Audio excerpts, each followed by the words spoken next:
Hoy continuamos con la explicación de las catequesis de teología del cuerpo y comenzamos la parte segunda titulada Purificación del corazón. Bueno, esta es la catequesis 24 que se titula Cristo apela al corazón del hombre. Y yo titulé mi comentario Eretos como alma de los pueblos. Bueno, en esta catequesis el Papa Juan Pablo II nos introduce en esta segunda sesión con el texto de Mateo, donde Jesús dice que se puede pecar, digamos, o adulterar, aún en el corazón, ¿no? Y entonces, durante toda la catequesis, el Papa nos muestra la importancia de la pureza del corazón, ¿sí? O sea que los mandatos, el comportamiento del creyente, no es solamente una cuestión externa, sino es una cuestión que nace del interior, ¿sí? Y pues por eso, como es el tema principal de la catequesis, entonces me pareció importante profundizarlo a nivel antropológico.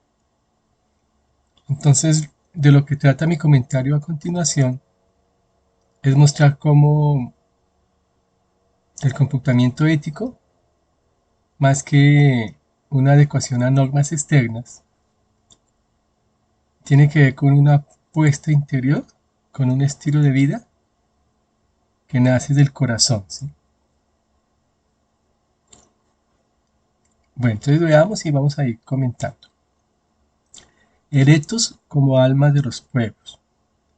En esta primera catequesis de la parte segunda de la teología del cuerpo, el Papa Juan Pablo II resalta la importancia de entender la ética no como simples normas de convivencia, sino como comportamientos que expresan la interioridad de los seres humanos.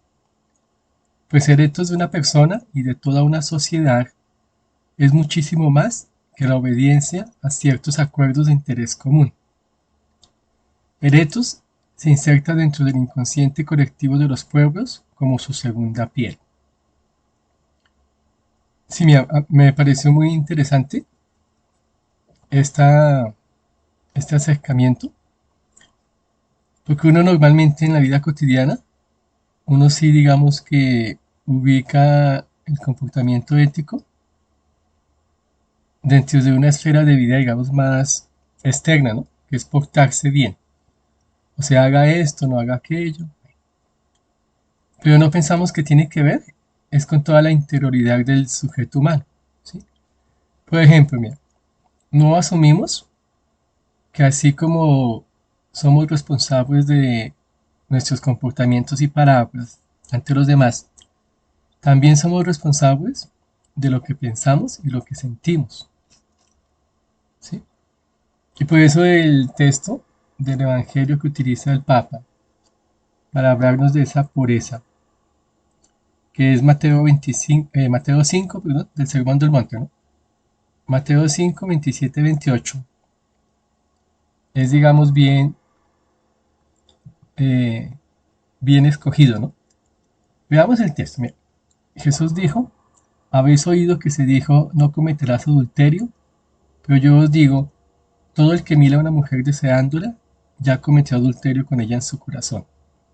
Mateo 5, 27, 28. Porque, bueno, es un pasaje de esos llamativos, ¿cierto? De las palabras de Jesús, que dentro de la interpretación bíblica hay que tener mucho cuidado cómo se interpreta, ¿cierto? Pero sí es bien interesante el hecho de que nuestras apuestas éticas no solo tienen que ver con lo que hacemos o decimos, sino que también tienen que ver con lo que pensamos y sentimos, ¿sí? También me acuerdo ahí el otro pasaje de Jesús que dice, de la abundancia del corazón abre la boca, ¿cierto?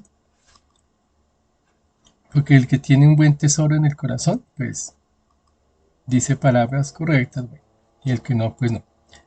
Entonces, mira, si todo el Sermón del Monte ha sido, digamos, valorado por los exégetas como una ética de la radicalidad, ¿sí? También es un texto que aquí enuncia la catequesis, porque hay una frase que resume, digamos, como el propósito del Sermón del Monte, que es que si vuestra ética, si vuestra conducta, ¿sí? Si vuestro comportamiento, bueno, Jesús dice, si vuestra justicia no fuera mayor que la de escribas y fariseos, no entraréis al reino de los cielos. Sí, eso es Mateo 5:20. Entonces, cuando uno compara, ¿cierto? La ética del Antiguo Testamento con el Nuevo Testamento, a uno le parecería que es más exigente, ¿cierto? La ética del Antiguo Testamento, no la del Nuevo, ¿sí? Porque parece que el cristianismo, al no tener en cuenta tanta normatividad legal, ¿cierto? De guardar el día de reposo, de no comer ciertas comidas, bueno, un poco de normas de comportamiento. Cuando el cristianismo propone el amor, ¿cierto? Al prójimo y el servicio al prójimo. A mí me parece que la ética cristiana lo que está es como rebajando, ¿cierto? En su exigencia a las del Antiguo Testamento. Pero entonces es interesante que en el Sermón del Monte, el Jesús del Sermón del Monte se propone es algo distinto, ¿no? Que es que exige una justicia mayor que la de escribas y fariseos. O sea, es una radicalización, ¿sí? De la ética. Y cuando dice, pero ¿cómo, no? ¿Cómo si es que no me exige, sino que me da, pues no me exige todo lo que el Antiguo Testamento pide, sino que me da libertad, ¿no? Los cristianos podemos comer pues, cualquier tipo de comida y no estamos atados a ciertas normas, como también no está, por ejemplo, el Islam, ¿cierto? Con ciertas normas de obediencia. Entonces, esta lectura de que es que en la cristiandad se interioriza, ¿sí? Lo bueno o el buen vivir, ¿sí? El bien. Creo que es una respuesta muy adecuada de qué significa esa radicalización de derechos cristianos. O sea, cuando ponemos el énfasis no solo en que eres responsable de lo que haces, sino que también eres responsable de lo que piensas y lo que sientes, ¿cierto? Entonces, en esta interiorización, ¿sí? De lo bueno, ¿cierto? Del discernimiento entre el bien y el mal, que el etos tiene que ver con algo interior, que nace del corazón, y no simplemente con el ajustarse a normas externas. Creo que hay una muy buena explicación de en qué sentido la ética cristiana radicaliza la ética judía y la lleva a un cumplimiento más exigente, ¿cierto? Bueno, por eso me llama mucho la atención esa lectura que hace el Papa Juan Pablo II de estos versos del Sermón del Monte. Y bueno, entonces yo como antropólogo eh, se me ocurrió que tal idea se puede validar, ¿sí? Justificar, argumentar, asumiendo el etos como el alma de los pueblos, ¿sí? O sea, investigando desde la antropología el significado de lo que entendemos por etos. Y evidentemente entonces, sí, o sea, el etos es algo más interior que simplemente exterior, ¿sí? Bueno, entonces por eso hice estos comentarios y espero con los siguientes párrafos argumentar que así es, ¿sí? Digamos que ya hemos expuesto la tesis, ahora espero que podamos justificar o argumentar bien esa tesis, ¿no? La tesis es que el buen vivir o el buen comportamiento, el discernimiento entre el bien y el mal, pasa más allá de simplemente adecuación a normas externas, ¿sí?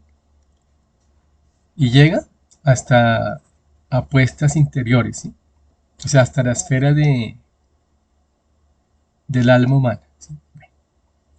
Entonces comencemos con la definición de los términos.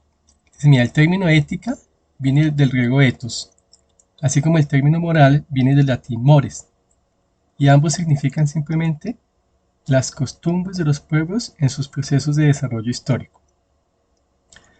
Por esto mismo, ya que son costumbres adquiridas durante un largo periodo de tiempo, que involucra a varias generaciones en sus estrategias del buen vivir, es que el ethos de una comunidad va más allá de un simple contrato social registrado en un papel denominado Constitución Política.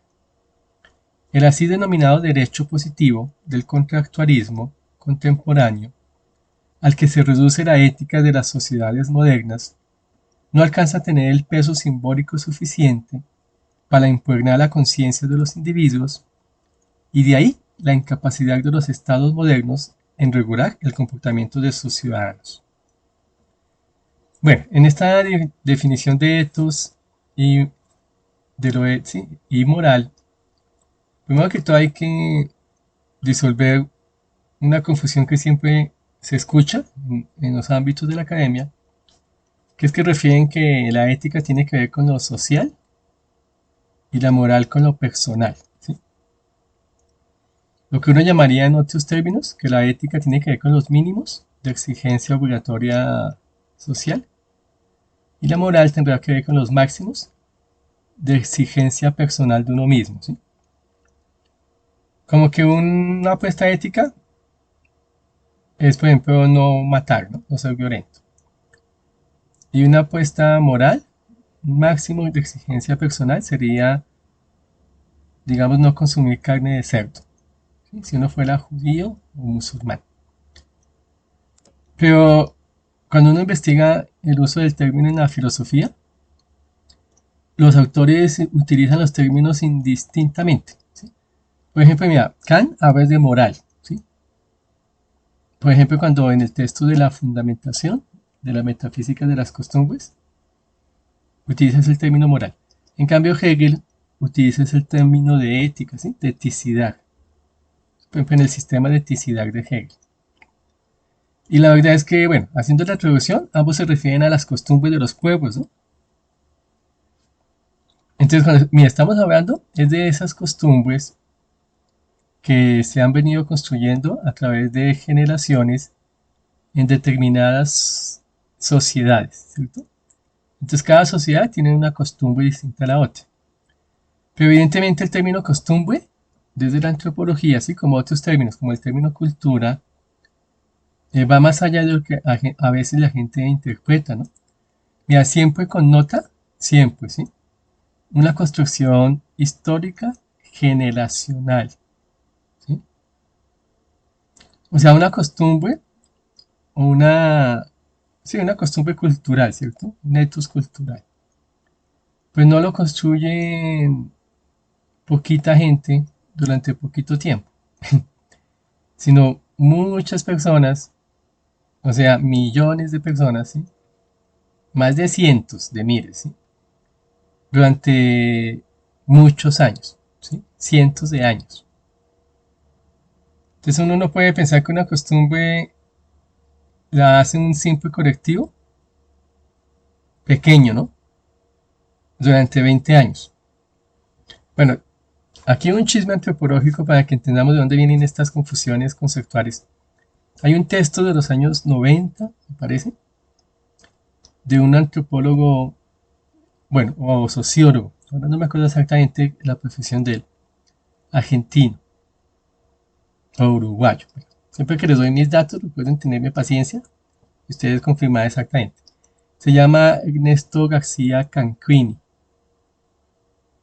¿sí? Que escribió un texto famoso donde él habla de las subculturas, ¿sí?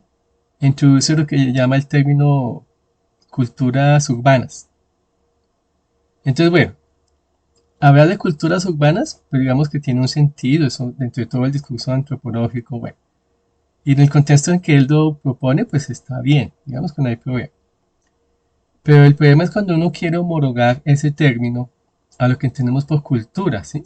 en antropología. Entonces, por ejemplo, uno no podría decir que existe, por ejemplo, la cultura urbana de los reggaetoneros, ¿sí? Versus la cultura de los guayú, ¿sí? Los guayú son una tribu indígena aquí en Colombia. ¿Sí me voy a entender? Uno no puede decir que existe la cultura islámica y la cultura de los jóvenes de Buenos Aires, porque estaríamos utilizando el mismo término, pero con dos connotaciones bien distintas, ¿sí? Bueno, y si vamos al término subcultura, sí, ahí pueden haber más confusiones también. Mira, lo cultural tiene que tener un carácter histórico y sociológico, ¿sí? Amplio. El carácter histórico es el que, bueno, y están unidos. Es el paso de los tiempos y el sociológico es la cantidad de gente, ¿no? Digamos estadístico también. Lo que está en juego es lo que llamamos lo generacional. ¿Sí? O sea, ese es el criterio, digamos, de exigencia real. Una costumbre cultural es un proceso de construcción generacional. O sea, han pasado 2 o 3 generaciones y la moda, ¿sí? Porque al principio es una moda, ¿cierto? O sea, la supuesta costumbre, entre comillas, se ha mantenido a través del tiempo, a través de las generaciones, o no se ha mantenido. Porque si no se ha mantenido, pues no podemos decir que es la cultura, ¿sí? O sea, la cultura guayú lleva más de 500 años y es un irrespeto que uno la ponga al lado de la cultura de los reggaetoneros. Para poner un ejemplo extremo. Sí, bueno, hay otras, digamos, componentes de la cultura que es que me construyen mundos de sentido y significado muy amplios. Y cuando decimos construir mundos de sentido y significado, es con todo lo que eso significa, eso pesa mucho, ¿sí? Bueno, el texto básico para entender esto es el texto de Peter Berget y Luhmann, ¿sí? De 1968, que se llama La construcción social de la realidad. ¿Sí? Construir un mundo de sentido, o sea, cuando uno ve todos los pasos, bueno, yo tengo una chagra que tiene que ver con eso, de pronto algún día la tratamos aquí. Digamos que toda no sé cómo llamarlo, los protocolos, la logística, la estructura, más bien. Toda la estructura, ¿sí? De la construcción de un mundo de sentido significado tiene varios componentes que evidentemente la cultura reggaetonera no lo cumple, ¿sí? En cambio las culturas indígenas sí, por supuesto. Entonces, bueno, aquí hablando de nuestro tema, les dejo solo la inquietud para que lo piensen. Mira, el colectivo LGBTI, ¿sí? Y etcétera, ¿no? QI más plus, bueno, etcétera, etcétera. No es una cultura en el sentido que hablamos de las culturas indígenas, ¿sí? Eso para que lo pensemos. Pero entonces, mira, dentro de este discurso político, ¿sí? Se tomó esos conceptos de subculturas y culturas urbanas y demás para justificar, ¿sí? El respeto a estos sistemas culturales que no son sistemas culturales. ¿Sí? O sea, no son culturas y mucho menos sistemas. O sea, un sistema ya implica una distinto, ¿no? Bueno, eso también lo dejo para que lo mastiquemos. Es toda una construcción de un edificio donde sus partes están interrelacionadas unas con otras, ¿cierto?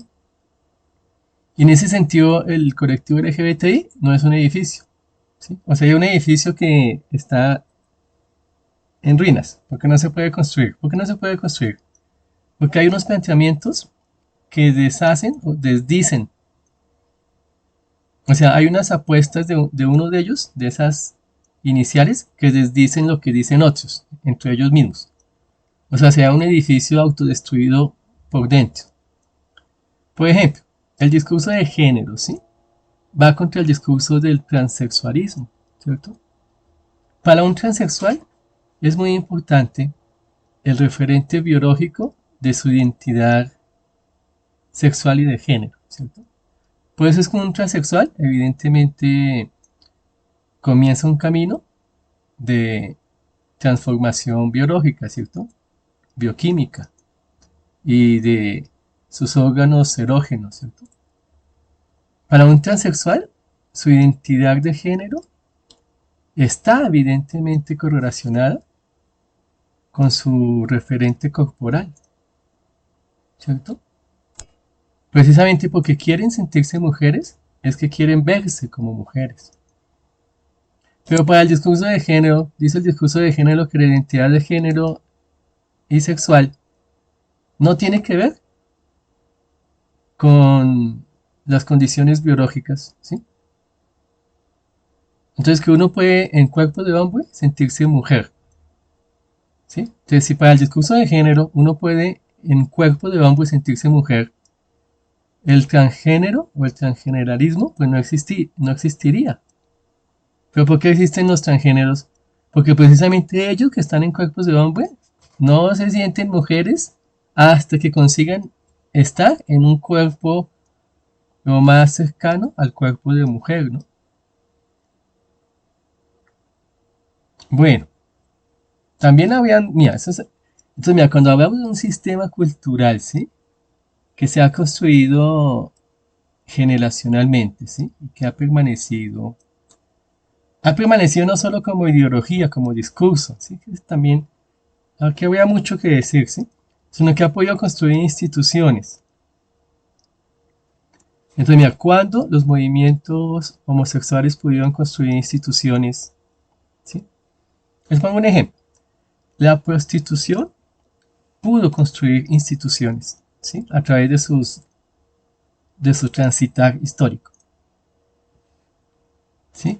Porque ha construido, digamos, sitios de comercio del cuerpo que han evitado, digamos, la persecución de la sociedad y del Estado y han permanecido, ¿no? Bueno, lo que conocemos como burdeles o sitios de prostitución, ¿cierto? Pero esa construcción de institucionalidad es muy escasa. Digamos que uno diría, bueno, en cierto sentido, porque han podido construir algún tipo de referente social como un oficio, ¿cierto? Ahí está ya la institución, el oficio. Y que el oficio se desempeña en cierto espacio, bueno. Pero una cultura, ¿sí? Construye más que simplemente, digamos, una idea de oficio, ¿sí? Mucho más. Por ejemplo, se construye la idea de tradición, ¿cierto? De que los que ingresan a ese oficio lo tienen por tradición. O sea, yo fui enseñado en el oficio de construir armas de los guerreros samuráis, ¿cierto? En el Japón. O yo fui criado en el oficio de la carpintería, de la panadería. Y me introduje en ese gremio, en ese colectivo, porque fui enseñado, ¿cierto? Entonces ahí está la institución de la escuela, ¿sí? De la enseñanza. Entonces yo recibo enseñanza tradicional y entonces al ingresar a ese gremio y reproducir el oficio, mantengo el oficio que viene de hace años. Pero el ingreso a la prostitución no es así, ¿no? O sea, no sabemos, no sabemos porque no, o sea, porque sabemos que no es así, ¿sí? De que una prostituta se haga prostituta simplemente porque su mamá se hizo prostituta, su abuelita se hizo prostituta y lo está asumiendo como una tradición de familia. No, es cierto que no, es muy, muy distinto. Es porque ciertas circunstancias tristes de la vida, ciertas circunstancias de mucho estilo, económicas, sociales, políticas, han impulsado a un individuo a, a esa forma de ganarse un sustento económico. Entonces, por ejemplo, ¿sí? El oficio que no está conectado con la escuela, ¿sí? Que sería este, ¿sí? Pues sí, es un tipo de institucionalidad, pero diferente, ¿sí? Y además de eso, es que se construyen muchas cosas, ¿no? O sea, la construcción del mundo simbólico, del mundo de sentido, precisamente es que tiene que ver con eso, ¿sí? O sea, la vida encuentra sentido, propósito, direccionalidad, ¿sí? Orientación. O sea, el marco de referencia, ¿sí? En el que me muevo, me lo da ese sistema cultural. Y evidentemente, en la prostitución, no es que se encuentre un marco de referencia. Venga, digo, ¿por qué no? Mira, los marcos de referencia que me permiten moverme, ¿sí? Dando sentido a mi comportamiento, son marcos de referencia socialmente legitimados, ¿sí? Mira, con esos marcos de referencia que no son socialmente legitimados, sino estigmatizados. Entonces, por ejemplo, la prostitución, por ejemplo, el sicariato, ¿cierto? Por ejemplo, el narcotráfico. Uno no podría decir que está pasando lo mismo.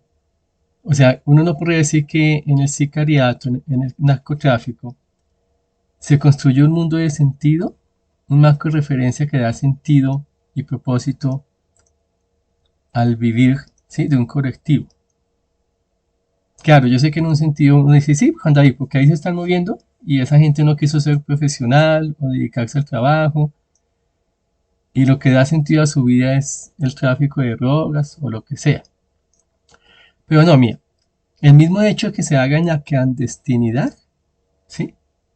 O sea, el mismo hecho de que se haga por fuera de los estándares sociales reconocidos, ¿sí? Y que ellos tengan que hacerlo en ocultamiento, ¿sí? Significa que no pueden moverse en ese mundo de sentidos socialmente hablando. No pueden moverse. O sea, a ver, si ese sicario, ¿sí? Asesino, si ese narcotraficante, o esa mujer prostituta, o hombre también prostituto, y otros delitos, ¿no? O sea, otros comportamientos socialmente estigmatizados. Si fueran el marco de referencia que me permite moverme en la sociedad, yo podría moverme dentro de la sociedad bajo ese rol y oficio. O sea, en la escuela podrían saber cuando yo voy, sí, cuando la mamá va y acompaña a la niña a la escuela y pide las notas de la niña, bueno, y asiste a las reuniones de padre de familia, podrían saber que así como aquella señora es administradora y la otra es dueña de una panadería, yo soy prostituta. Porque me permite moverme en un marco de referencia social. ¿Sí? O ese señor, podríamos saber que este señor se dedica a la industria de vender autos, el otro se dedica al comercio, bueno, y aquel se dedica al narcotráfico, no pasa nada. Y que mientras que el uno es docente de colegio, pues el otro es sicario. Mira, el mismo hecho que sean comportamientos, ¿sí? Estigmatizados, que están por fuera del orden social legitimado, ¿sí? Que haga que hacerse desde el ocultamiento del rol y del oficio que ejecuto. Entonces eso pertenece a un orden de entendimiento que no pasa por lo que llamamos un sistema cultural, como la construcción de un mundo de sentido que da significado y me da un marco de referencia para moverme en la vida.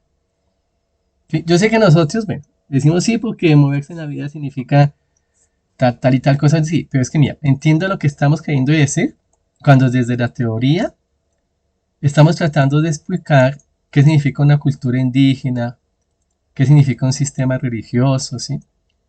¿Qué significa una sociedad, ¿sí? Como la China, la India? Entonces, cuando utilizamos ciertos mapas conceptuales, ciertas ideas, ¿sí? Ciertas terminologías, para tratar de explicar esto desde la antropología, ¿no? ¿Qué significa un sistema cultural?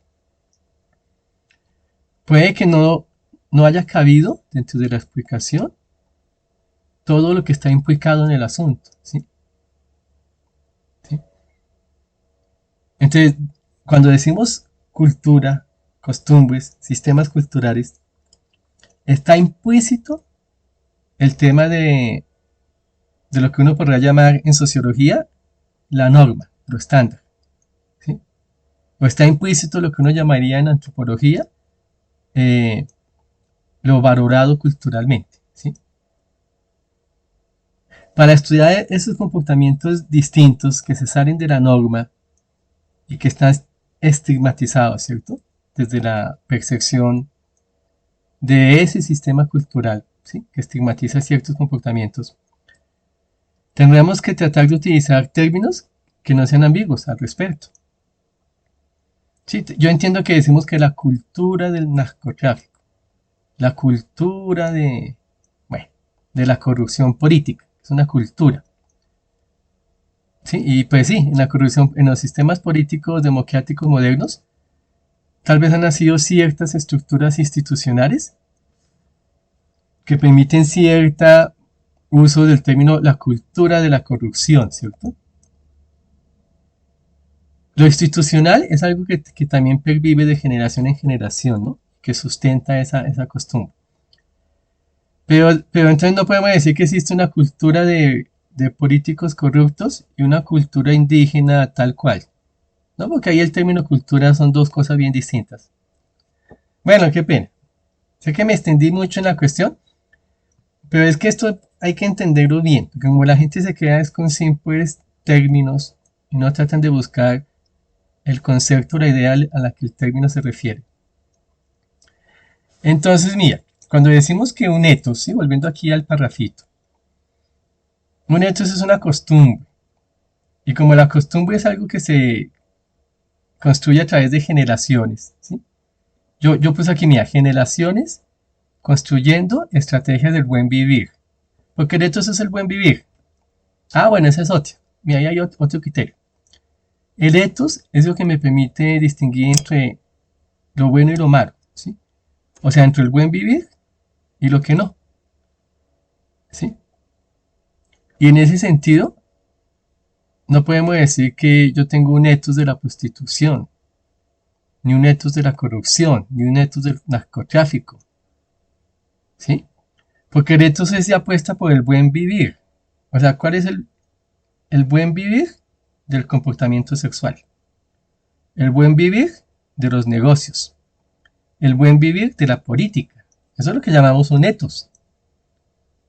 O sea, dentro del concepto de etos o moral, ya está implícito la apuesta por la opción buena, no por la opción mala. ¿Sí? Bueno, aquí utilizo el término buen vivir, que es un término que se utiliza en antropología, porque es tomado de los pueblos indígenas, ¿no? Pero tiene que ver con lo mismo que identificó la filosofía griega, como la diferencia entre lo bueno y lo malo, ¿cierto? Bueno. Entonces, mira, como el ethos es esto, que es generacional, ¿sí? Que lleva cientos de años y hasta miles, y que ha vivido, ¿cierto? Permanecido durante múltiples generaciones. ¿Y cómo ha permanecido? Como estrategias del buen vivir. Bueno, aquí es bueno resaltarlo. Han permanecido porque son estrategias de un buen vivir, ¿sí? No de un mal vivir. Habría que ver por qué la prostitución no ha permanecido, ¿no? Porque no es un buen vivir.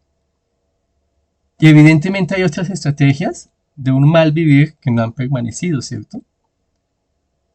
Y esperamos que a futuro pues no permanezcan ni el narcotráfico, ni la corrupción política, ni el sicariato, ¿sí? Entonces, mira, como son esas estrategias culturales que los pueblos de generación en generación han identificado, ¿cierto? Como marcos de referencia para el buen vivir. Entonces lo llamamos un ethos. Y eso no se homologa o no se identifica con la simple estrategia del contrato social que nos han vendido. Que es que los pueblos en un determinado momento de su historia hacen un contrato social y lo firman en una constitución política. ¿Sí? Que es lo que llamamos el derecho positivo, el contractualismo contemporáneo, en el que yo hago un contrato social. ¿Sí? Esa es una explicación, ¿cierto? Que existe. Entonces los pueblos se ponen de acuerdo de cuál es el buen vivir. Pero precisamente por eso, ¿sí? Porque se redujo el término ethos a un simple contrato social, ¿sí? Inscrito en un papel y no en la conciencia de los pueblos.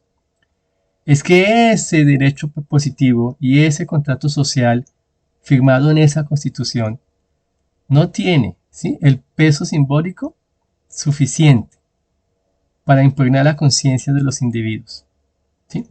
Y de ahí la incapacidad de los estados modernos en regular el comportamiento de sus ciudadanos. Porque el ethos es mucho más que eso, ¿sí?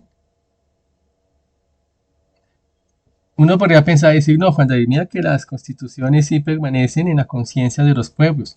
No, no tanto, ¿sabe? O sea, haga una investigación empírica real y vea si de verdad lo que se puso en un papel es el convencimiento del pueblo. Y es que no, no es así. Por eso, mira, el ethos no es simplemente un contrato social, ¿sí? Es más que eso. Y el ejemplo que pongo, que me parece que es muy importante aquí, dice, mira, un ejemplo ilustrativo de la distancia que separa el ethos de un pueblo de sus cartas constitucionales lo tenemos en la India, ahora denominada por su nombre original y ancestral, Bharat. Sí, mira, les invito a que tengamos la costumbre de llamar a la India como se ha debido llamar toda la vida, ¿no? Porque así se llamó todo el tiempo en que ha existido. El reino de Bharat. Porque Indo fue una designación durante la colonia del Imperio Británico en la India, ¿no? Bueno, esos que vivían ahí allende al río Hindú. Bueno. Entonces, como ya el estado de la India hace como, no sé, 6 meses, menos, 2 meses, pidió el favor que nos dirijamos a ellos como el reino, como Bharat. Sería bueno por respeto a hacerlo. Bueno, entonces mira, en la constitución del subcontinente indio que llamamos, ¿no? Bharat. En la constitución de ellos se prohíbe el sistema de castas, ¿sí? Está prohibido desde la época de Mahatma Gandhi, ¿no? O sea, desde la independencia de la India se prohibió las castas. Y tal cual está en la constitución prohibido. Pero todos sus habitantes siguen respetando las 4 varnas en que el código de Manu divide a la sociedad. Y después hay un texto de una antropóloga francesa que explica las 4 castas, ¿no? La clase sacerdotal, después los militares, después los comerciantes, después los trabajadores, ¿no?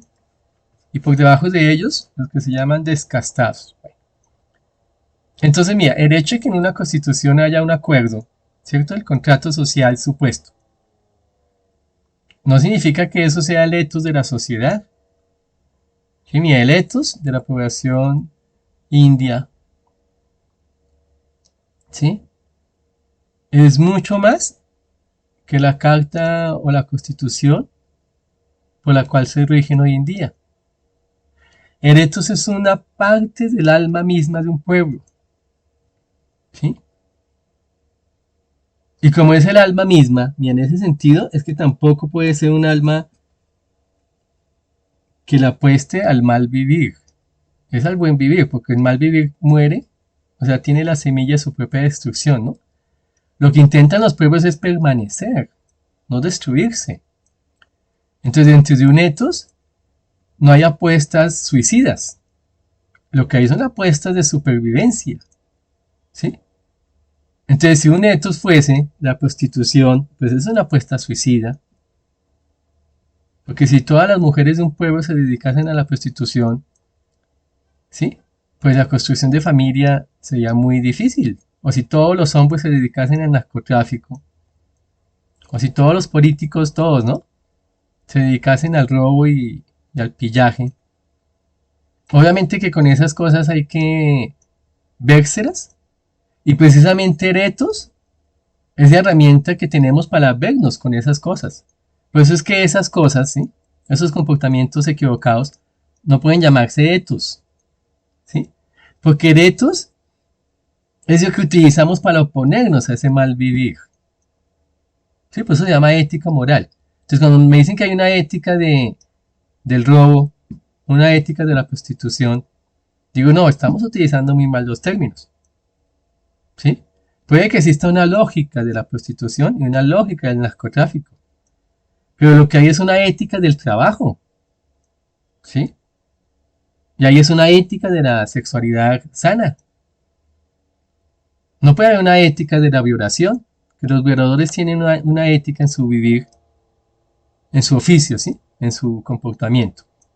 Y así como los violadores tienen una ética de su comportamiento, las prostitutas también, y los narcotraficantes también, y los delincuentes también. No, ellos pueden tener lógicas, o sea, pueden haber desde la comprensión conceptual, uno puede encontrar algún tipo de lógica.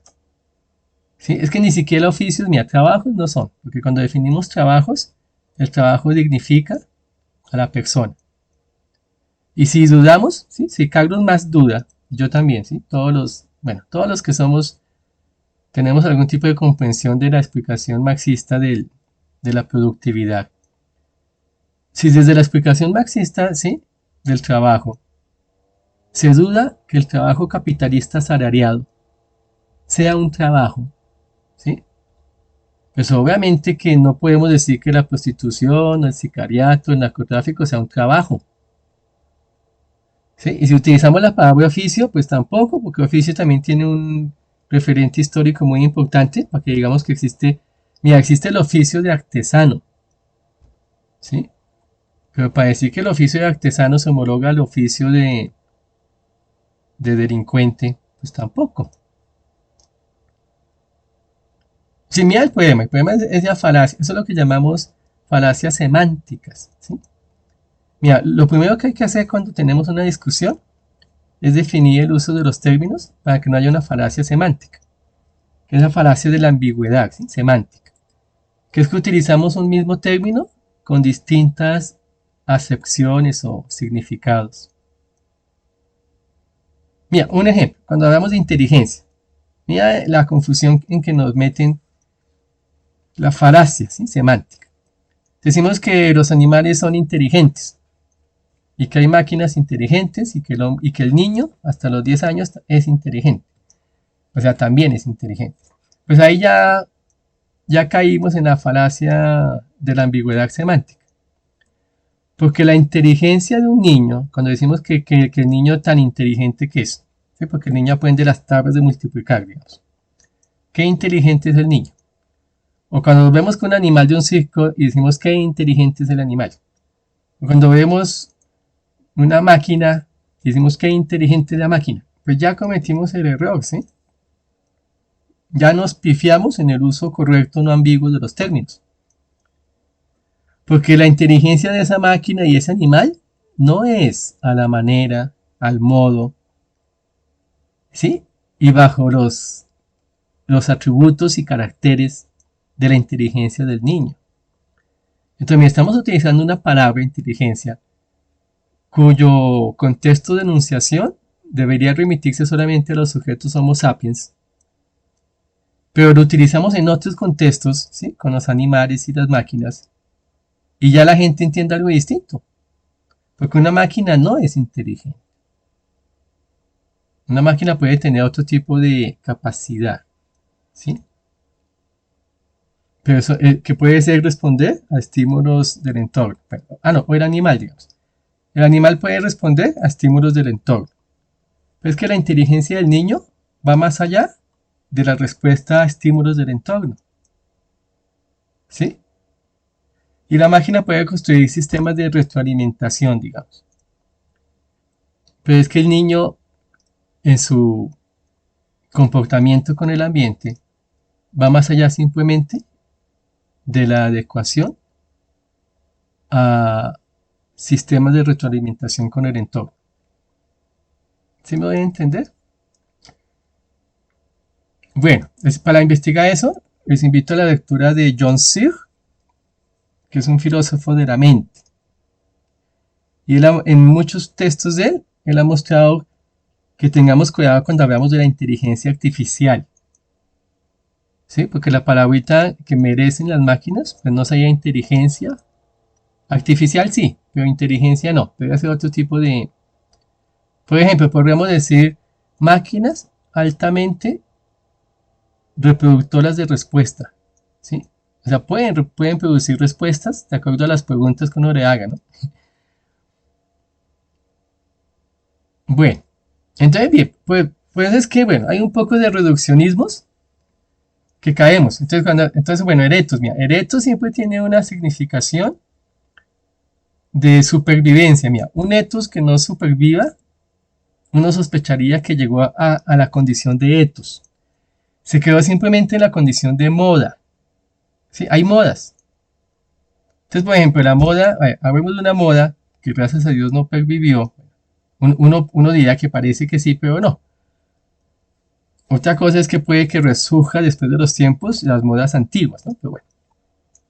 Mira, pervivir significa que van a mantenerse en la historia de la civilización humana como una de las herencias evolutivas de la especie, ¿sí? Herencias evolutivas culturales de la especie. Y pues no, que es el ejemplo del pueblo alemán, de sentirse un pueblo de raza pura. ¿Cierto? Pues vivió, bueno, eso pervivió, habrá que ver la investigación, ¿cierto? Durante, ¿qué? 40, 50 años, la primera mitad del siglo XX. El hecho de que todavía existan unos individuos, ¿sí? Cabezas rapadas, ¿cierto? Neonazis, que se crean de pronto entonces la raza pura, no significa que ese etos, el etos de la raza pura, ¿cierto? De verdad haya pasado la prueba del tiempo. ¿Sí? Porque había que ver si el pueblo alemán siempre asumió esa posición y si hoy en día estaría dispuesto a asumirla. Ah, bueno, mira, aquí se me viene, a propósito de nosotros que somos creyentes, la idea judía, ¿no? Que ellos se creen en el pueblo escogido.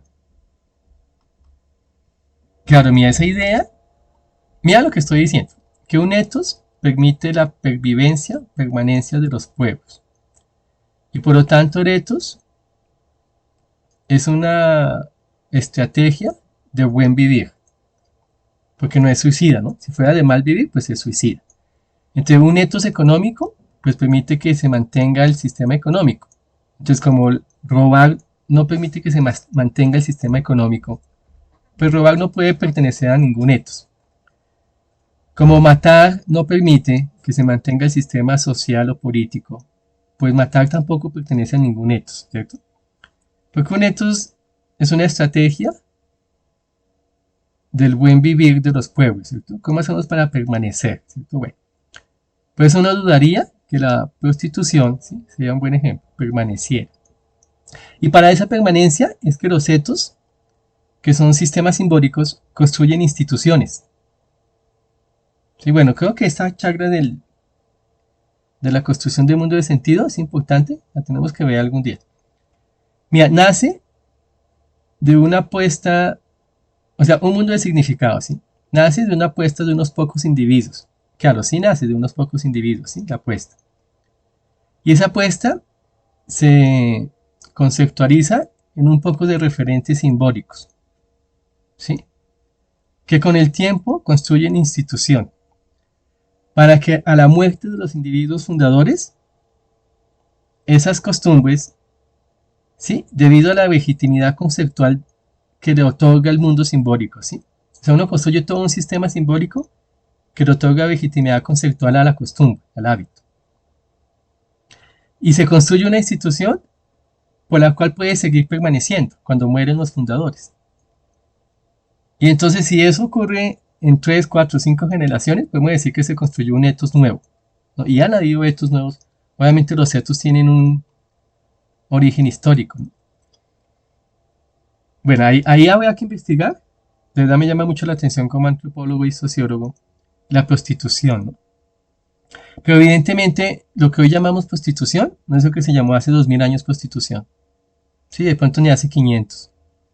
Entonces también de pronto estamos cometiendo una falacia semántica porque estamos utilizando un mismo término para dos costumbres o comportamientos distintos. Sí, la prostitución del Imperio Romano tal vez es tan diferente a la prostitución de hoy en día que no deberían llamarse con el mismo nombre, ¿sí? Porque son dos comportamientos bien diferenciales. Bueno, pero entonces, mira, el etos, ¿sí? Es un etos que discierne entre el bien y el mal, entre lo justo y lo injusto, lo adecuado, lo inadecuado. Uno podría decirlo funcional o disfuncional, o el comportamiento social maduro, o el comportamiento social inmaduro. Más allá de los términos, el ethos, ¿sí? Me permite discernir entre la opción de comportamientos que existen, esos que deberían permanecer como costumbres de este pueblo, ¿sí? De esta sociedad en la que pertenezco, porque nos otorga un buen vivir y así nos otorga identidad también, ¿sí? O sea, nos podemos identificar con esta costumbre, porque en esta costumbre, ¿sí? Podemos permanecer, ¿sí? Y por eso hay una institución que la valida y la soporta y la sostiene. Y por eso se invierte en esa institución dinero, tiempo y trabajo, ¿sí? Bueno, entonces por ejemplo, ahí tenemos los distintos oficios de la economía, ¿sí?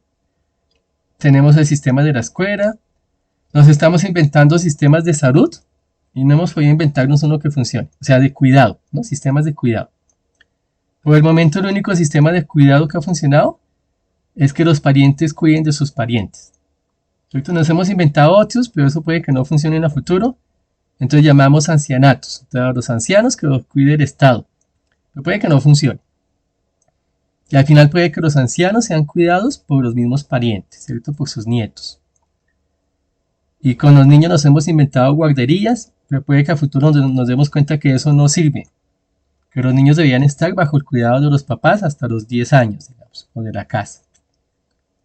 Y para eso necesitamos entonces familias extensas. Entonces puede que la estrategia de familias nucleares que tenemos hoy en día no nos funcione y tengamos que volver a las familias extensas. Bueno, de esto trata todo este discurso, ¿no? Cuando llamamos eretos, ¿sí? Por ejemplo, mira, nos hemos inventado que el acceso a la relación de pareja es a través del enamoramiento. Sí, es una costumbre que lleva 100 años, o sea, no le ponga más tiempo. Inicios del siglo XX hasta el día de hoy. En Occidente, y no ha funcionado. O sea, el enamoramiento no es la estrategia más adecuada para construir vínculos de pareja a largo plazo. ¿Sí? Y Occidente ha sido el experimento social para demostrar eso.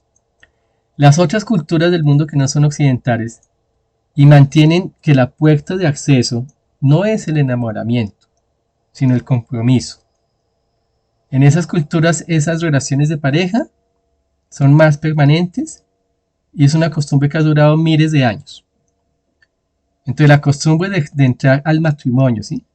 A la relación de pareja, a través del compromiso social y no a través del enamoramiento, esa costumbre ha mostrado una potencialidad mucho más grande que la de Occidente. ¿Sí? Entonces, ahí estamos en un experimento social que lleva 100 años, y 100 años no es nada cuando hablamos de un etos. ¿Sí? Porque es que hay otros etos de 500 años, de 1000 años. ¿Sí? O sea, mi Occidente se inventó algo que es que pertenece a la competencia del individuo, ¿sí? Y no a los papeles sociales del colectivo. Dos cositas. Y esas dos cositas puede que no funcionen y tengamos que volver a las costumbres de antes. Que es el acceso a los medios de subsistencia del adulto y el acceso a la pareja o a la familia. O sea, mira, en un pueblo tradicional, la introducción del joven, ¿sí? En su vida adulta de autosostenimiento económico es algo garantizado por el colectivo al que pertenece. E igualmente, su adquisición de pareja, ¿sí? Su acceso a la pareja. O sea, no pertenece a la arena de la competitividad individual, ni el conseguir un medio de sustento, ni el conseguir pareja, como en Occidente. O sea, en Occidente ya no le pertenece al colectivo al que uno pertenece, sea su familia, familia extensa o su iglesia, bueno, sino que le pertenece al individuo, a cada uno, en la arena de la competitividad, ¿sí? Conseguirse su espacio laboral y su pareja, su familia, su esposa, su esposo, la madre o padre de los hijos. ¿Sí? Y ahí nadie ayuda. ¿Sí? Bueno, algunos dirán que se ayuda el amigo o la amiga, no. Eso ahí cada uno está solo, cada uno está luchando a ver si consigue ganarse la vida y construir hogar o familia. En los pueblos tradicionales todavía, ¿sí? Todavía en la India, todavía en la China, todavía en el Islam. Mi familia extensa, o la mezquita, mi colectivo, ¿sí? Me permite, me facilita, me introduce, me ofrece distintas oportunidades de desarrollo laboral y construcción de hogar. O sea, eso no es que yo estoy solo, sí, yo soy musulmán y estoy solo a ver con quién me caso, con quién construyo familia y cómo me gano la vida. No, no, tengo todo un colectivo eh, proveyéndome trabajo y proveyéndome hogar. ¿Sí nos damos cuenta? Entonces, mira, el etos occidental que nos hemos inventado, este infierno, el etos occidental, bueno, este infierno occidental del capitalismo, ¿sí? Y del romanticismo occidental, está construyendo un supuesto etos, una supuesta costumbre para ganarse la vida y construir hogar y familia, que tal vez no funcione a futuro. No ha funcionado. ¿Sí? No es que haya funcionado mucho. No es que usted por ser profesional ya tenga trabajo. No. Porque eso es lo que nos han dicho la mentira, ¿no? Que el estudio es la forma que el Estado nos da para que tengamos oportunidades de trabajo. Eso empíricamente no es real. Usted puede tener estudio y eso no le garantiza tener trabajo y subsistencia. Y que el romance es la mejor manera. Sí, pero el romance puede que tampoco te provea familia y hogar. ¿Sí? Entonces, esta costumbre de 100 años, esta moda, puede que no permanezca 200 años, ¿sí? Puede que este sistema económico capitalista de verdad no sirva y el enamoramiento de las relaciones tampoco sirva. Y entonces, mira, estamos hablando de etos que como el alma o la piel de los pueblos, ¿sí? Están inscritos en el inconsciente colectivo de esas sociedades, ¿sí?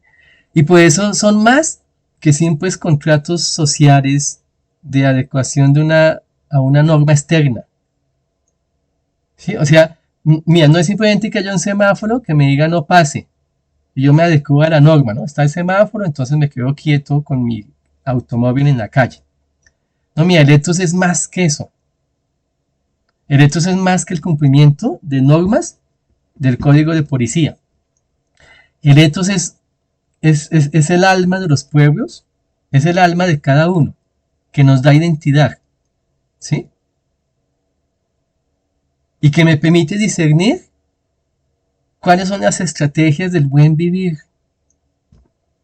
¿sí? ¿Cuál es el camino que me lleva a la salvación? No el camino que como persona o como colectivo me condena, o sea, me suicida. Entonces, si dicen que el comportamiento homosexual es un etos, de verdad puede ser el comportamiento homosexual un comportamiento sexual que como sociedad y colectivo, ¿sí? Nos lleve a la salvación, que es a la permanencia. Primeramente no, porque no permite la reproducción de la especie.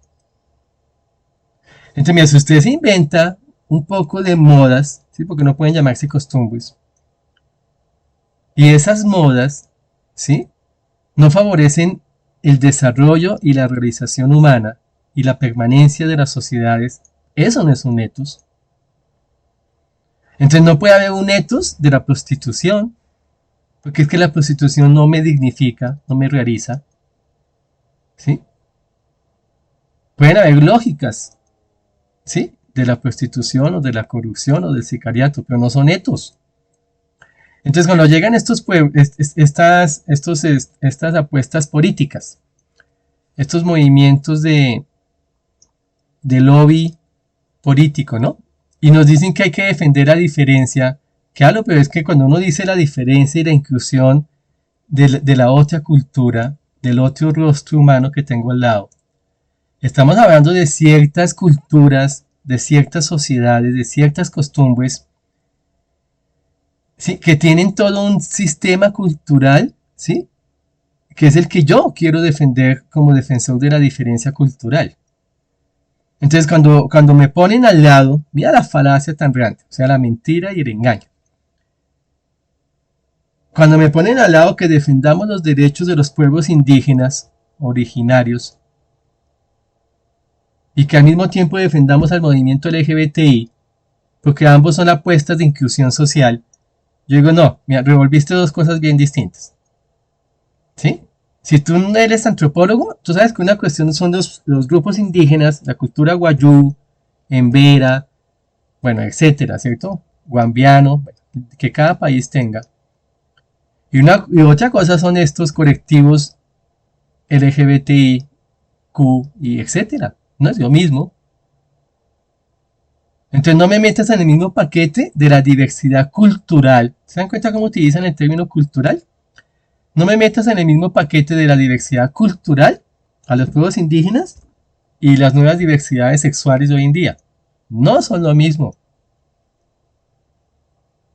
¿Sí? No son lo mismo desde cualquier tipo de criterio antropológico o sociológico. No son lo mismo. En unos hay un sistema cultural que ha construido un mundo de significado, ¿sí? Un marco de referencia que da sentido, ¿sí? a esa sociedad y les da identidad. Y el otro es otra cosa. Son dos cosas bien distintas. Bueno, espero haberme dado a entender. Vamos a hacer la lectura de los párrafos finales. Entonces, mira, como eretos es más que un contrato social. Sí, porque el contrato social lo hace una generación. Hay que ver si permanece después de muchas generaciones. Eretos es la piel misma o el alma misma de los pueblos, ¿cierto? Entonces, mira, por lo tanto, al hablar de lo ético y moral, estamos en una esfera de la vida que involucra la interioridad del sujeto humano y no solo su exterioridad. Como muy bien Jesús identificó al decir, ¿cierto? Habéis oído que se dijo no cometerás adulterio, como un evento simplemente externo, ¿cierto? Pero yo os digo, todo el que mira a una mujer deseándola ya cometió adulterio con ella en su corazón. O sea, la ética cristiana es una ética que se dirige a la interioridad del sujeto humano, ¿sí? Por eso Jesús dijo, mira, también dijo, porque del corazón es que sale lo malo, del corazón, ¿sí? Bueno, entonces, eretos de los pueblos del mundo, en sus diversas historias y culturas, se convierte así en el referente identitario o nicho de identidad histórica y cultural que caracteriza a tal o cual sociedad en su trayectoria civilizatoria. Mira, los etos son instrumentos civilizatorios. Entonces, si usted comienza y le mete ahí más análisis, ¿qué significa construir civilización? Sí, por ejemplo, mira, tenemos la civilización china, ¿sí? La civilización islámica, la civilización india, ¿sí? O los pueblos ancestrales. ¿Acaso tenemos civilización occidental? Bueno, entonces les digo chismes. Mira, tal vez hasta la Edad Media hubo civilización occidental, ¿sí? Pero lo que hemos construido en Occidente moderno no puede llamarse civilización. Entonces, mira, si Eretos no te permitió construir una sociedad civilizada, ¿sí? Eso no es un etos de verdad. Estás usando mal el concepto, ¿sí? Porque los etos son civilizatorios por naturaleza. Y dudamos mucho, ¿sí? Hay muchos buenos autores que explican esto. Que la construcción de la Revolución Francesa hasta acá sea un proyecto civilizatorio. Bueno, ahí les remito a los que se llaman maestros de la tradición y tradicionalistas, que hay muy buenos filósofos franceses, canadienses. Ah, por ejemplo, eh, Taylor, Charles Taylor. Ahí está, mía. Hay un texto excelente de él, se llama La Era Secular. Sí, la era secular son estos 200 años que hemos venido construyendo desde la Revolución Francesa. Si quieres conocer por qué, ¿sí? La era secular, o sea, Occidente moderno desde la Revolución Francesa, no es una apuesta civilizatoria, ¿sí?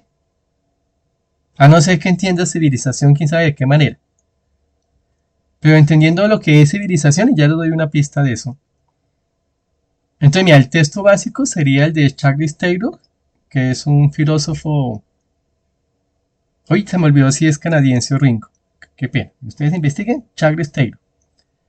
Y es un texto en 2 volúmenes, se llama La Era Secular. Ahí pueden investigar muy bien eh, en qué estamos metidos nosotros, los de Occidente moderno. ¿Esto es una civilización? ¿O esta realmente es la selva de cemento en la que vivimos?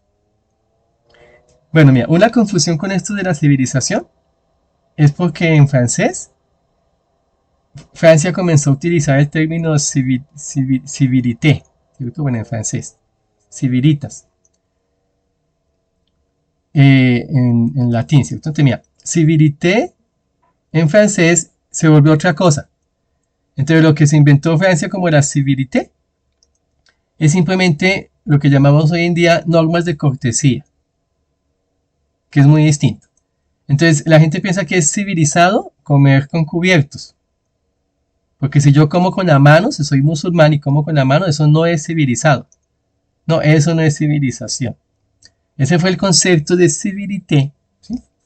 Que se inventó por allá la corte francesa. Bueno, eso lo explica Norbert Elias en un texto que se llama El proceso de la civilización o el proceso de civilización. Pero civilización tiene otra connotación, ¿sí? No tiene que ver con la etiqueta. No es la etiqueta de las normas de cortesía. O sea, ser civilizado no significa que yo huela perfume o me bañé con jabón todos los días. Entonces, como hay unos pueblos que no se bañan todos los días, esos no son pueblos civilizados. ¿Se dan cuenta de la estupidez de la comprensión intelectual de Occidente? Entonces, como en la India no se bañan todos los días, como los musulmanes comen con la mano y no con cubiertos, ¿sí? O como en la India no usan perfumes, bueno, sí usan, ¿no? Pero estoy poniendo ejemplos, y eso lo piensa la gente urbana. Mira, yo tengo hermanos y hermanas cristianas, eso es lo que da una indignación. O sea, gente que asiste al culto de la iglesia evangélica y escucha el evangelio todos los domingos. O gente de misa también, ¿cierto? Que como son de la ciudad, cuando se acercan al campesino que huele distinto y que tiene otras costumbres, ¿sí? Y que puede que no gaste dinero en desodorantes o en lociones, bueno. Como tiene otras costumbres para comer, comen la olla sin cubierto, ¿cierto? Entonces estas hermanitas o hermanitos de misa o de culto católico evangélico creen que ellas son más civilizadas, porque son más refinadas, porque tienen etiqueta, ¿sí? Pero estas hermanitas de iglesia pagan sueldos de miseria a la muchacha de servicio, ¿sí? Eso sí que las hacen civilizadas, porque le están robando el sueldo legítimo y digno a un oficio, ¿sí? En cambio, ese campesino que huele mal y come en la olla, ¿sí? Y con cuchara, no con tenedor. O come la carne con la mano, y el cerdo con la mano. Bueno, ese hombre, esa mujer campesina, está mucho más civilizada. Porque cuando van a su finca y le ofrecen algún oficio, algún trabajo que ellos necesiten, lo remuneran dignamente. O sea, hay que entender qué significa civilización. Entonces, si me dicen que la prostitución es un oficio que pertenece a un orden civilizatorio, no, señor. En un orden civilizatorio, obviamente el Estado no favorece oficios que dañan la dignidad humana. Ah, no, Juan David, que es civilizado, la libertad que cada uno tiene, libertad para dañar mi dignidad. No, es que el Estado no puede permitir espacios donde se esté dañando la dignidad humana. No, que eso pertenece a mi libertad emborracharme. Entonces, ¿por qué los países musulmanes no permiten la venta de alcohol al público? No, es que precisamente los estados existen para la construcción de un orden civilizatorio, ¿sí? Que implica que en el ordenamiento social, económico y político, ¿sí? Tenemos costumbres que dignifican lo humano. Y aquello que no, pues el Estado tiene no solo el deber, sino o sea, no solo el derecho, digo, sino el deber, ¿sí? De oponerse. Es que tenemos la obligación de oponernos a cualquier tipo de moda, ¿sí? Que no favorece el buen vivir, ¿sí? Entonces, mira, no le pidamos al Estado que favorezca lo que va contra el orden civilizatorio, o si no, no se llamaría Estado, ¿sí? Entonces, no llamemos etos lo que no deriva en el buen vivir, porque si no deriva en el buen vivir, no es un etos. Bueno, espero explicarme. Entonces, bueno, sigamos leyendo. Mira, el etos de los pueblos del mundo, en sus diversas historias y culturas, se convierte así en el referente identitario o nicho de identidad histórica y cultural que caracteriza a tal o cual sociedad en su trayectoria civilizatoria. Evidentemente tenemos varios etos en el mundo, ¿no? Mínimo 5, ¿sí? Que son el etos, o sea, hay 5 grandes sociedades en el mundo, o sea, 5 grandes etos civilizatorios. Bueno, dudamos que Occidente sea uno, ¿no? Pero uno es el de los pueblos indígenas. Otro, el de la China, el etos confucionista. Otro, el islámico, el etos coránico, ¿sí? Otro, el del reino de Bharat, el de la península india, el subcontinente indio, que es el védico, ¿cierto? El de la China es confucionista, el del Islam es coránico, el de Bharat o la India es védico, y el de los indígenas es ancestral, cada uno conforme sus mitos ancestrales. El de Occidente era el etos judío-cristiano, pero eso fue así hasta la Revolución Francesa. Desde que matamos a Dios en Occidente, nuestro etos, ya no tenemos etos, mejor dicho. Por eso les digo que hubo civilización hasta la Edad Media. Con la Edad Moderna, renunciamos al etos judío-cristiano, ¿cierto? Como sociedad, ¿cierto? ¿Y cuál es el que hemos estado construyendo? Pues un etos secular, la era secular. Pero eso tal vez no sea un etos. Y eso tal vez no produzca una civilización. ¿Sí? Bueno, entonces texto básico, Charles Taylor, la era secular. Bueno, entonces, lo cual parece haber sido olvidado por Occidente moderno. Bueno, ¿qué olvidó Occidente moderno? Que etos implica mi identidad histórica y cultural, ¿sí? O sea, caracteriza mi identidad en mi trayectoria civilizatoria, ¿sí? O sea, el etos es algo con lo que yo me puedo identificar, porque es el alma de mi pueblo, ¿sí? Es mi segunda piel.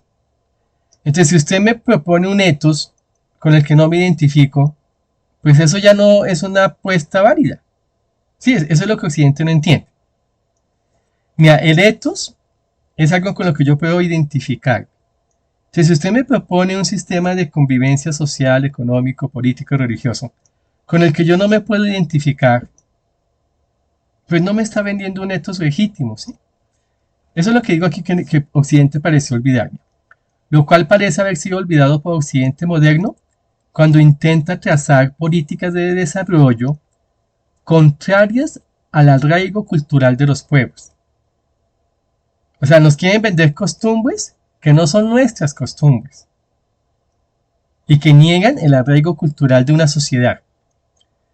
Pues las costumbres no nacen en las facultades universitarias de ciencias sociales, ni en las oficinas de los políticos de turno. Entonces inventan un poco de cosas que no se la inventó el pueblo, se la inventaron unos académicos intelectuales allá, haciendo sus doctorados de sociología o antropología o psicología o ciencias políticas, o se la inventaron allá en la oficina unos políticos de turno, pues porque hay más votos. Entonces, como en el movimiento LGBTI tenemos tantos votos, pues sacamos una política que favorezca el movimiento LGBTI y demás, pues porque hay votos. No hubieran votos, pues no se ocuparían de ello. Pero es que así no es como nacen las costumbres. O sea, esos proyectos de ingeniería social no funcionan. Bueno, gracias a Dios como antropólogo, todos los antropólogos estaríamos tranquilos de que sabemos que todo eso no va a funcionar, porque el poder de la cultura es mucho más grande. Mira, las costumbres son hijas de procesos lentos en que los pueblos van decantando de entre una multitud de opciones aquellos comportamientos que en verdad favorecen el buen vivir de su gente. Esas son las costumbres. Mira, las costumbres son derivados de un proceso histórico lento, ¿sí? Paulatino, que permite ir decantando aquello, ¿sí? Que realmente favorece el buen vivir de la gente y la pervivencia o permanencia de la sociedad. No son simples modas efímeras de experimentación social promovidas por grupos de interés político y económico. Las costumbres no son eso, ¿sí? Mira, no son simples modas efímeras de experimentación social promovidas por grupos de interés político y económico. Y por eso es que se dice vox populi, vox Dei, ya que la auténtica y verdadera voz del pueblo no se deja atrapar en los avatares de las contingencias transitorias, sino que trasciende su propio momento histórico, extendiéndose hacia aquello que en realidad será de beneficio para las futuras generaciones. Entonces, mira, cuando decimos voz del pueblo, voz de Dios, o la voz del pueblo y la voz de Dios, voz populi, voz Dei, la voz del pueblo es esa voz, ¿sí?, que traduce el ethos que se ha venido construyendo de generación en generación, ¿sí? Y que debido a que esa construcción es del pueblo y es generacional y es histórica, ¿sí? Y nos provee identidad cultural, es que creemos que ahí está Dios manifestando su voluntad. No es el invento de un colectivo, ¿sí?, que tiene 20, 30 años y que tiene poderes e intereses políticos y económicos y que quiere inventarse entonces nuevas leyes y legislaciones y quiere poner en un papel y quiere obligar a la gente que lo que está en ese papel la gente lo haga. Es que así no es como se construye sociedad, ¿sí? Así no es como se construyen políticas adecuadas de convivencia. Las políticas de desarrollo, ¿sí?, tienen que tener un arraigo cultural, o si no, no van a funcionar, ¿sí? Bueno, esto se estudia en una materia de antropología que se llama Problemas Antropológicos del Desarrollo, si quieren investigar más, Problemas Antropológicos del Desarrollo. Cuando usted se inventa políticas de desarrollo que no tienen arraigo cultural, no funcionan, ¿sí?